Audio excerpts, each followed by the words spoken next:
गीता के छठे अध्याय के 13वें श्लोक से आज की चर्चा प्रारंभ करते हैं। भगवान श्री कृष्ण ने ध्यान में जाने के लिए एक व्यवस्था के विषय में कहा कि किस विधि से तुम बैठो और कैसे तुम अपने अंतर में जाओ। हम ये याद रखें कि हमारा आत्म तत्व भी हमारे अंदर है और हमारा परमात्म तत्व भी हमारे भीतर है। प्रभु को खोजने के लिए बाहर जाने की आवश्यकता नहीं है, भीतर जाने की आवश्यकता है। बाहर की यात्रा आंख खोलकर होती है, भीतर की यात्रा आंख बंद करने से होती है। बाहर की यात्रा में गति करनी होती है और अंतर की यात्रा में सब तरह की गति को रोकना होता है। बाहर संसार में कुछ भी पाना है तो आपको सक्रिय होना पड़ेगा, लेकिन ध्यान में जाने के लिए आपको निष्क्रिय होना पड़ेगा।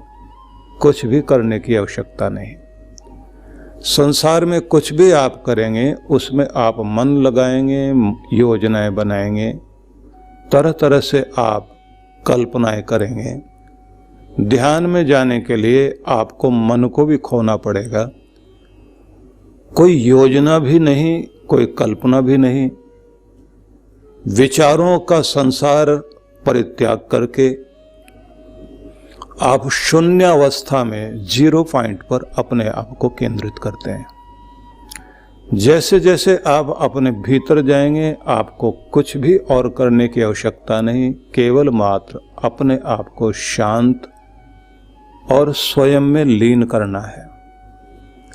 जैसे आप परमात्मा को न खोजकर न स्वयं को खोजकर स्वयं में खो जाएं, लीन हो जाएं, मन खो जाए, मस्तिष्क खो जाए, विचारों की दुनिया आपकी शांत हो जाए। जब आपका मन मस्तिष्क पूरी तरह से शांत हो जाता है, बस वहीं से भगवान का द्वार खुलने लगता है और आप उस पगडंडी से आगे बढ़ने लगते हैं जो परमात्मा के धाम की ओर जाती है। इसलिए भगवान श्री कृष्ण ने ये महान संदेश दिया। जैसे पहले कहा था कि तुम अपना एक स्थान ढूंढो जिस स्थान पर तुम पवित्रता के साथ बैठ सको। शुचो देशे प्रतिष्ठाप्य स्थिरम आसनमात्मनः। आपको एक पवित्र एकांत शांति से भरा हुआ स्थान ढूंढना है जहां आप स्थिर होकर बैठ सकें। उस बात को बताने के बाद कृष्ण भगवान ने आगे कहा था, उस स्थान पर अपने मन को आप एकाग्र करें। तत्र एकाग्रम मन कृत्वा यत चित्तेन्द्रिय अक्रियः। वहाँ चित्तेन्द्रिय क्रिय शब्द से ये कहा कि चित्त व्यक्ति का, साधक का शांत हो जाए और मन उसमें खो जाए, मतलब आपका ध्यान वहाँ एकाग्र हो जाए और आप स्वयं में खो जाएं। इस प्रकार से आत्मशुद्धि करते हुए आपको ध्यान में जाना है। आज वो कह रहे हैं, समम काय शिरो ग्रीवम धार्यन्नचलम स्थिरः संप्रेक्ष्य नासिकाग्रम स्वदिशाश्चानवलोकयन। स्थिरता पूर्वक अपने शरीर, अपने सिर, अपनी ग्रीवा को अचल तथा सीधे रखते हुए नासिकाग्र भाग पर दृष्टि एकाग्र करके अन्य दिशाओं में न देखते हुए ध्यान की यात्रा पर चलें। तो विचार करते हैं, भगवान श्री कृष्ण कहते हैं समम काय शिरोग्रीवम धारयन। स्थिर होकर के आपको अचलम स्थिर, अडोल होकर, स्थिर होकर आपको बैठना है। इसमें ये बात याद रखने की है कि साधना के लिए जाने के लिए, अपने भीतर जाने के लिए आपको अपने आसन पर बैठकर मन को एकाग्र करके स्वयं को स्थिर करना है और रीढ़ को भगवान कह रहे हैं कि शरीर सीधा, शिरो ग्रीवम, सिर भी सीधा, ग्रीवम गला सीधा। इस अवस्था में बैठते हुए उन्होंने कहा कि तब आप अपने अंदर अचलता लाइए और स्थिरता लाइए, विचारों की स्थिरता, भीतर भी आप अचल अडोल हो जाएं। आपके शरीर की जो सबसे महत्वपूर्ण एक कड़ी है वह है आपकी रीढ़। ध्यान में सारे प्रयोग रीढ़ पर ही होते हैं। ये एक ऐसी बांसुरी है कि इसके स्वरों के छेद आगे की ओर हैं, लेकिन काम ये पीछे की ओर से करती है। इस रीढ़ को 33 अस्थि खंडों से बना हुआ माना जाता है और जहां से ये शुरू होती है नीचे से, उसके 1.5 उंगल नीचे हमारी चित्ती शक्ति, कुंडलिनी शक्ति वहां विराजमान है और वह मूलाधार और स्वाधिष्ठान का संकोचन करते हुए, मतलब मूल बंध लगाते हुए, आपको संकोचन क्रिया के साथ मूल बंध लगाते हुए अपनी ऊर्जा को वाइब्रेशन देते हुए ऊपर उठाने की चेष्टा करनी चाहिए। याद रखें कि सभी की रीढ़ बहुत बहुत महत्वपूर्ण है। जितनी ये लचीली रहेगी उतना आपका शरीर ठीक रहेगा। ध्यान में दोनों प्रयोग किए जाते हैं कि आपकी ऊर्जा को ऊपर उठाने से लेकर सिर तक लाते हैं और फिर सिर से पीछे की तरफ फिर नीचे लेकर जाते हैं। कुछ लोगों को ऊर्जा ऊपर उठानी तो आ जाती है, लेकिन वो उसको फिर नीचे नहीं ला पाते, इसलिए कुछ ध्यान में उनको समस्याएं आने लगती हैं। कहीं ना कहीं एक जगह ऊर्जा केंद्रित रह जाती है और वो फिर कुछ मुश्किल में आ जाते हैं। हालांकि ध्यान की अपनी समस्याएं अपने आप ध्यान के द्वारा ही ठीक होती हैं, ये भी याद रखना चाहिए। और ध्यान में ध्यान ही गुरु बन जाता है। ध्यान अपने आप आपको मार्ग निर्देशन देने लगता है और उसमें जब आप गुरु कृपा को साथ अनुभव करते हैं तो जहां जहां भी आप अटकते हैं, जहां भंवर जाल लगता है कि यहाँ आप गोल घूमने लगे हैं, वहीं आपको गुरु की शक्ति सहारा देती है। मनुष्य इस धरती पर काम करता है तो उसे पृथ्वी की शक्ति और देवलोक की शक्ति, माता भूमि पुत्रो अहम पृथिव्या ऐसा कहा जाता, लेकिन ये भी कहा है माता भूमि है और देव पिता है। विवाह संस्कार के समय में वर वधु से यही कहता, द्यौरहम पृथ्वी त्वम, मैं देवलोक हूं, देवलोक में चमकने वाला सूरज और तुम बसाने वाली धरती। इसलिए वसुधा कहा जाता है, धनों को धारण करने वाली और व्यक्तियों को बसाने वाली पृथ्वी है। महाराष्ट्र में लोगों को बैठने के लिए कहते हैं धरा बसा, बसा बसा धरा। तो बसा मतलब बैठो, धरती पर बैठो, बसा मतलब बस जाना। तो ये धरती बसाती है व्यक्ति को और जहां बसता है व्यक्ति वही बसती है। तो आपको इस पृथ्वी की शक्ति भी चाहिए और देवलोक की शक्ति भी चाहिए, माँ का साथ भी चाहिए, पिता का साथ भी चाहिए। इस तरह से आप अपनी ऊर्जा को ऊपर उठाते हुए साधना के क्षेत्र में चलते हैं। लेकिन इस समय मैं कृष्ण भगवान के संदेश को आपको बताना चाहता हूँ। उनका कहना है कि आप स्थिर होकर आसन पर बैठिए, गर्दन सीधी रखिए, शरीर सीधा रखिए और सिर को भी सीधा रखिए। इसके बाद वो कहते हैं अचल होकर बैठे, हिले डुले नहीं, और स्थिरता लाएं, अपने अंदर स्थिर हो जाएं, विचारों की भी स्थिरता। जितना आप शांत हो सकते हैं उतना शांत हो, स्थिर हो जाएं। इसकी विधि गुरु द्वारा सीखनी चाहिए। जब विधि सिखाने के लिए आपको बैठाते हैं उस समय ये ध्यान रखना चाहिए कि किसी को भी ध्यान की विधि में जाने के लिए उसी तरह से निर्देशों का पालन करना चाहिए। जैसे आप देखते हैं कि टीन एज तक पहुंचने से पहले तक जो बच्चा होता है वो निर्देशों को बहुत अच्छे से पालन करता है। जैसे 13 वर्ष के बाद की आयु शुरू होती है तो उसके बाद वो क्यों, क्या, कैसे, क्यों, इस सब पर आ जाता है। और उस तरह चलते चलते जैसे ही वो टीन एज पार करता है तब वो किसी चीज को आसानी से मानता नहीं है। इसलिए सीखने का जो समय है वो अधिकांश रूप से 13 वर्ष तक बहुत ही अद्भुत होता है।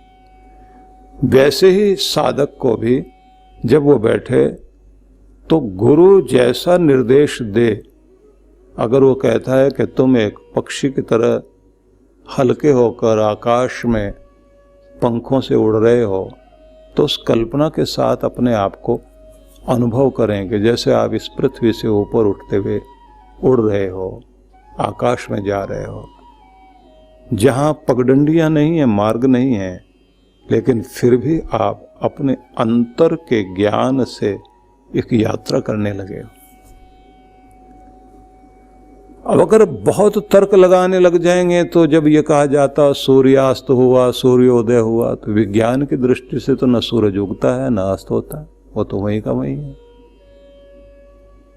ज्यादा विज्ञान की दृष्टि से आप जाओगे तो फिर तो आपको पदार्थ भी नहीं समझ में आएगा, नजर भी नहीं आएगा। वहां तो यही समझ में आता है कि चारों तरफ एक ऊर्जा है। उस ऊर्जा के विषय में भी जब आप विचार करने लगते हैं तो फिर कहा जाता है कि वो ऊर्जा भी एक तरह की नहीं होती। आखिर में फिर यही होता है कि प्याज के छिलके उतारते उतारते आप ऐसी जगह पहुंच जाते हैं जहां आपको लगता है कि दिमाग तो बहुत लगाया लेकिन समझ में कुछ नहीं आया। इसलिए गुरु पर भरोसा करके आपको अपना मन वहां जोड़ना होता है। और उस तरह से ही जैसे गुरु बच्चों को शुरुआत में सिखाने के लिए ए फॉर एप्पल वाले शब्द जैसे बोले जाते हैं और बाद में बड़ा होते होते एप्पल गायब हो जाता, सिर्फ यही रह जाता है, तो वो किसी कल्पना के सहारे आपको आगे लेकर चलता है। लेकिन मन की कल्पनाएं छोड़कर के आपको ध्यान में जाना होता है, लेकिन शुरुआत वहीं से करनी पड़ेगी। तो ये गुरु के ऊपर है। इसलिए आपको गुरु के निर्देशन में जाना चाहिए। आगे भगवान ये कहते हैं संप्रेक्ष नासिकाग्रम, नासिका के अग्रभाग पर ध्यान टिकाते हुए। और एक शब्द और वो कहते हैं दिशश्चानवलोकयन, अपने आप को किसी भी इधर उधर की दिशाओं में न देखते हुए, मतलब दाएं बाएं कहीं पर भी आपका ध्यान ना जाए। गर्दन हिलने लगती है। वैसे तो आज्ञा चक्र पर ध्यान करते करते बहुत लोगों की स्थिति आती है कि जब उनका ये थर्ड आई जागृत होती है, गर्दन पीछे की तरफ जाने लग जाती है। ध्यान से उठते हैं तो उनको खुद आश्चर्य लगता है, ये गर्दन पीछे क्यों जा रही थी। अजीब सी स्थिति करने लग जाता है व्यक्ति। कुछ लोग अपने चक्रों की साधना करते करते ऐसी स्थिति में पहुंच जाते हैं, उन्हें आश्चर्य होता है, वो आसन करने लग जाते हैं, अजीब तरह के आसन करने लग जाते हैं। कोई झुक करके घुटने में सिर ऐसे रख करके बैठ जाएगा, कोई ऐसे ऐसे सिर गर्दन चलती रहेगी। अब उसे देखने के बाद घर के लोग डर जाएंगे कि अगर यही ध्यान होता है तो हम तो हाथ जोड़ते हैं। उन्हें समझ में ही नहीं आता कि ये वो क्या रहा। लेकिन वो खेल खिलाता है, वो ऊर्जा ऊपर उठती है, वो न जाने किस किस तरह के रूप दिखाएगी आपको, लेकिन मजा उसको बहुत आ रहा होता है जो अपना ध्यान करता है। हाँ, जिनके मन मस्तिष्क और शरीर की अवस्था ठीक नहीं होती और अंदर से कमजोर होते हैं, उन लोगों के साथ में, या जिनकी नींद अच्छी नहीं है या वायु तत्व अधिक बढ़ा हुआ है, तो थोड़ा झूमने जैसी स्थिति में आने लगते हैं। उन्हें फिर ठीक रखना पड़ता है। फिर भी मैं आपको ये कहना चाहूँगा, भगवान कहते हैं नासिकाग्र, नासिका के अग्रभाग पर ध्यान टिकाते हुए। अब यहाँ लोगों का बड़ा अलग अलग तरह का विचार भेद है। अधिकांश लोग ये कहते हैं कि नासिका के अग्रभाग पर ध्यान टिकाने का तो कोई मतलब ही नहीं होता। इसका सीधा अर्थ है कि कृष्ण भगवान कह रहे हैं यहाँ ध्यान टिकाते हुए इसकी जड़ तक जाइए और जो भ्रू मध्य भाग है वहाँ जाइए। और ये वास्तविकता भी है, क्योंकि भगवान श्री कृष्ण ने 5वें अध्याय के 27वें श्लोक में भ्रू मध्य शब्द का प्रयोग किया। ये थर्ड आई आपकी जो है, तो वो कहना तो यही चाहते हैं, क्योंकि जो पहले बता चुके हैं उसी को तो कह रहे हैं। लेकिन अगर हम दूसरे ढंग से भी कहें तो ये याद रख लीजिए कि नासिका के अग्रभाग पर ध्यान टिकाते टिकाते आपके जो आँखों के गोलक हैं वो स्थिर होते हैं। और नियम यही है कि शुरुआत में किसी भी व्यक्ति को कहा जाए कि नाक के अग्रभाग को देखते हुए और यहीं पर आप अपनी आंखें बंद कर लें, लेकिन ध्यान आपका आंखों के अंदर रहेगा, यहाँ नहीं रहेगा। ये तो आपने केवल आंखें बंद करने तक यहाँ देखा, गोलक वहीं ठहर गए। अब मजे की बात यह है कि आपकी साधना तभी आगे बढ़ेगी जब आपके गोलक हिले नहीं। आपके गोलक तभी हिल रहे होते हैं जब आपके मन की चंचलता और आपके अंदर की बेचैनी अंदर काम कर रही होती है, तो आपकी आंखों के गोलक इधर उधर जा रहे होते हैं। जैसे आप मन स्थिर करेंगे, गोलक भी स्थिर हो जाएंगे। बात फिर वहीं आती है कि ऐसे देखते हुए फिर आपको आज्ञा चक्र वाले भाग में ही स्वयं को केंद्रित करना है। यहाँ अपने आप को एकाग्र करने से वह दिव्य ज्योति की अनुभूति होनी शुरू होगी, जिससे आपको वह परमिट मिलता है, परमिशन मिलती है, जिससे आप अंतर यात्रा कर पाते हैं। तो सभी को थोड़ी देर के लिए अपने अंदर जरूर जाने की कोशिश करनी चाहिए। ये यात्रा शुरू करने के लिए आवश्यक है कि पहले आप शांत होने की चेष्टा करें। आसन पर बैठें, शांत हों, स्थिर हों और अनुभव करें कि आप एक महान कार्य करने के लिए जा रहे हैं। आपको महान सौभाग्य प्राप्त हुआ कि आप प्रभु के आसन पर बैठने लगे। जिस आसन पर ऋषि मुनि लोग बैठकर अपने परमात्मा का खजाना प्राप्त करते थे, वही परम सौभाग्य आपको भी प्राप्त हुआ है। यह स्थिति है जब आप दुनिया को बनाने वाले मालिक के साथ अपने चैतन्य को संयुक्त करने के लिए बैठने लगे हैं। यह स्थिति है जब आप पूर्ण मौन में उतरेंगे और आपके हृदय में आपका परमात्मा बोलेगा, और उसके बोलने का तरीका भाषा नहीं है, वह आपको प्रेम देता है, वह आपको आनंद देता है, वह आपको शांति और शक्ति देता है। तुम उसके द्वार पर जाकर स्वयं को उससे जोड़ रहे हो, उससे मिल रहे हो। ऐसी अनुभूति करते हुए आप अपने प्रभु के आसन पर बैठते हुए स्वयं में खो जाएंगे।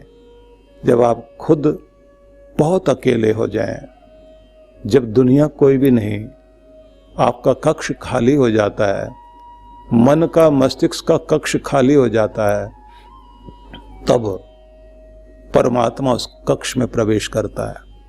जब तक आपके अंदर पूरी दुनिया की भीड़ चल रही होती है, संसार के विचार चल रहे होते हैं, वह बाहर ही खड़ा रह जाता है और जैसे आप खाली हो गए तब वो मिलने आता है। इसलिए स्वयं की क्रिया इतनी ही है कि आप स्वयं को खाली करें।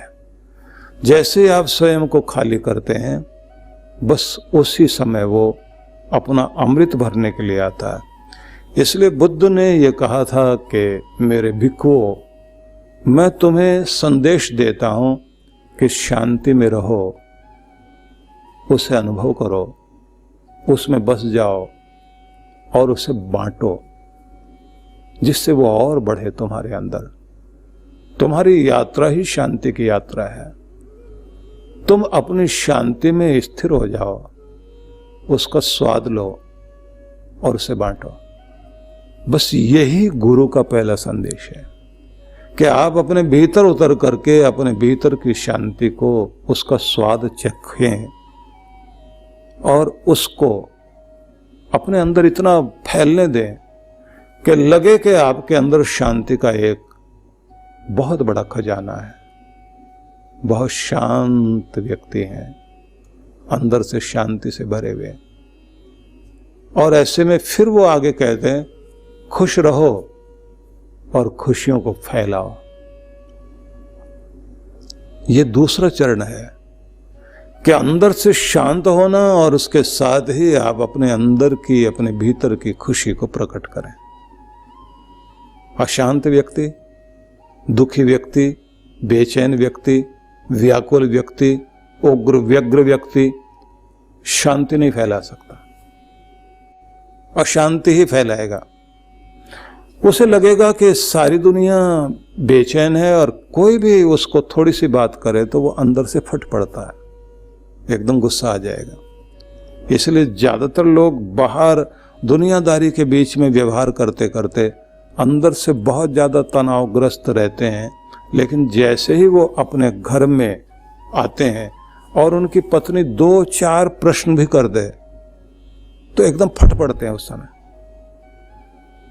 वो खींच करके जवाब देते हैं, इरिटेट रहते हैं, लेकिन बाहर से दिखाई देता है कि बड़े शांत व्यक्ति हैं, क्योंकि एक परत शांति की हमने ओढ़ रखी है, भीतर नहीं है। कृष्ण भगवान जब अर्जुन को कहते हैं युद्ध करो, वो भीतर से शांत हैं, लेकिन बाहर से वो कहते हैं कि अब तुम्हें लड़ना है। और अर्जुन को भी यही सिखा रहे हैं कि तुम भीतर से शांत रहो, लेकिन बाहर वो सर्जरी करते चले जाओ जिससे तुम पवित्रता ला सको, धर्म ला सको। और ये ध्यान रख लेना, धर्म आपका स्वभाव है, आपका रूप है, शांति आपका स्वभाव है, प्रेम आपका स्वभाव है। जो आपका स्वभाव है आपको उसमें जाना पड़ेगा, उससे आप भाग नहीं सकते। आप अपनी जिंदगी में कुछ अच्छे नियम अपनाकर, ईमानदारी के, सच्चाई के, भलाई के, विश्वास के, जिनको धर्म कहा गया, उन्हीं के सारे तो जी सकते हैं। इन्हीं पर तो आपके रिश्ते टिके हुए हैं, जिंदगी टिकी हुई है। जहां ये हेली चीजें आपके अंदर से धर्म गया, आप बेचैन हो जाएंगे, आपका सारा घर परिवार, आपके रिश्ते विश्ते सब बिखर जाएंगे। अब ये भी बात एक और है कि आदमी के अंदर अशांति भरी हुई है तो वो किसको कहेगा जाकर? तो वो जो अपने होते हैं उनके सामने वो अपने अंदर की बेचैनी, अपनी व्याकुलता निकालता है। और महिलाओं के लिए एक बड़ी समस्या है कि बेटा भी गुस्सा उसी पर निकालेगा, बेटी भी उसी पर गुस्सा निकालेगी, पति भी गुस्सा उस पर निकालेगा। वो बेचारी क्या करे? और अगर उनसे आप महिलाओं से बात करती होंगी तो क्या कहती होंगी कि हमको ये नहीं लगता कि बच्चा बाप है या बेटा बच्चा है, सारे बच्चे हैं, बचपना दिखाते हैं सामने आके। वो जानती है कि ये कब कब कितना समझदार बनता है, कब ये बच्चा बन जाता है, कब ये कमजोर पड़ता है। और बड़ी मजे की बात तो ये कि आपके बोलने से पहले वो समझती है अब ये हरकत करने वाला है, इसके बाद में ये, इसके बाद ऐसा बोलेगा, उसे पहले से सारा पता होता है, लेकिन चुप रहती है कि ड्रामा शुरू है, थोड़ी देर के बाद में ये घूम फिर के यहीं आएगा। आप समझ सकते हैं कि दोनों का, पुरुष का और महिलाओं का मस्तिष्क बिल्कुल अलग अलग है, दोनों के जीने का तरीका बिल्कुल अलग है। एक अलग तरह के मस्तिष्क को लेकर जीता है और दूसरी महिला जो है वो बहुत बड़ा हृदय और एक भावनात्मक जीवन लेकर जीती है। इसी से आपका संसार पूरा होता है। लेकिन हम लोग अशांति से भरे हुए लोग बाहर से देखने में बहुत शांत दिखाई देते हैं, घर में लौटते हमारा रूप दूसरा हो जाता है। लेकिन भगवान श्री कृष्ण ये कह रहे हैं कि तुम अपने भीतर की शांति में प्रवेश करो। लेकिन शुरुआत नासिकाग्र भाग में अर्ध खुले नेत्रों से देखते हुए, क्योंकि जब आप यहाँ देखेंगे तो शुरुआत ही आपकी जो है आधे आंखें खुली होंगी, आधी बंद होंगी। प्रैक्टिकल तो यही है, आप करके देखिए, नासिकाग्र भाग पर देखेंगे तो पूरी आंखें नहीं खुलेंगी। और आप जब शिव के स्वरूप को देखते हैं तो उनकी या तो आंखें बंद मिलेंगी या फिर अर्ध उन्मीलित नेत्रों से वे ध्यान में बैठे दिखाई देते हैं अपनी शांत अवस्था में। एक और मुद्रा होती है, लेकिन उसकी चर्चा इस समय नहीं कर सकते क्योंकि आज का समय संपन्न हो रहा है। लेकिन मैं आपसे फिर ये कहूँगा कि आप अपना ध्यान टिकाकर शांत होकर अपने भीतर प्रवेश करें, एकाग्रता लाएं और फिर विराट से सूक्ष्म की ओर, मूर्तिमान जगत से अमूर्त की ओर, स्थूल से सूक्ष्म की ओर यात्रा शुरू करें। बाहरी जगत से धीरे धीरे अपने अंदर और छोटे होते जाएं, छोटा करते जाएं अपने आप को। भगवान के भी स्वरूप को जब ध्यान करते हैं लोग, किसी मंदिर में बैठे हुए आप अपने इष्ट देव का ध्यान कर रहे हैं तो उनके मूर्त स्वरूप को देखते हुए जो उनका चित्र भौतिक रूप में दिखाई दे रहा है या मूर्ति दिखाई दे रही है, उसको देखते देखते आप उसके अंदर का पत्थर गायब हो जाए, भगवान अनुभव होने लग जाए और फिर उनके ज्योतिर्मय रूप को देखिए, उसे बड़ा करिए, इतना बड़ा कि आकाश को छूता हुआ स्वरूप दिखाई दे, महसूस हो, और फिर सूक्ष्म करिए, ज्योति बिंदु छोटा बनकर माथे से आपके अंदर प्रवेश कर रहा है, प्रकाश बनकर आपके अंदर रोम रोम में फैल रहा है और पूरा स्वरूप आपका अपने में स्थिर हो गया। ऐसे अनुभव कीजिए आप। और कभी कभी तो मजा ये होता है कि जब आप ध्यान में आगे चले जाते हैं तो आपको लगने लग जाता है कि जैसे आप भगवत्ता से युक्त हो गए। समय नहीं है इसलिए अगली चर्चा कल हम लोग करेंगे, लेकिन बहुत सुंदर संदेश इन दिनों चल रहे हैं। ये ध्यान के संबंध में कृष्ण भगवान कह रहे हैं कि प्यारे प्रभु को पाने के लिए अपने भीतर की यात्रा करें, तो अंतर यात्रा की ओर चलें। ये संदेश भगवान का है। सभी के लिए मंगल कामनाएं। ओम शांति शांति शांति। ओम।